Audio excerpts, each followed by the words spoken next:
Daesh के खात्मे की कोशिश। शाम में बड़े पैमाने पर ऑपरेशन की तैयारियां, तुर्की ने ऐलान जंग कर दिया।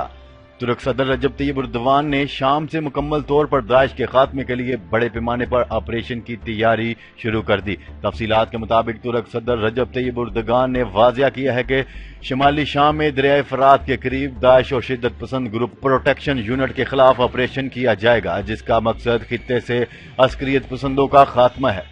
गैर मुल्की खबरसां अदारे के मुताबिक एर्दोगान ने कहा है कि रूस और अमेरिका पर वाजिया कर दिया है कि तुर्क फौज शिमाली शाम में दरिया फरात के मशरकी किनारे में कुर्द अस्करियत पसंद ग्रुपों के खिलाफ फौजी ऑपरेशन का इरादा रखता है।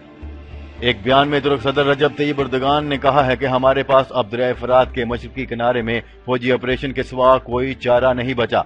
हमने इस हवाले से अमेरिका और रूस को भी आगाह कर दिया है। ख्याल रहे कि गुज़िश्ता बरस अमेरिकी सदर डोनाल्ड ट्रंप ने शिमाली शाम से अपनी फौज निकालने का ऐलान किया था। इस वक्त नेटो के दोनों रुकन मुल्कों ने तुर्की की शिमाली मशरकी सरहद से मुतसिल शिमाली इलाकों में सेफ जोन के क़याम की कोशिश पर इत्तफाक किया गया था। शाम में कुर्द प्रोटेक्शन यूनिट्स को अमेरिका की हमायत हासिल है, जबकि तुर्की इसे दहशतगर्द तंजीम करार देता है।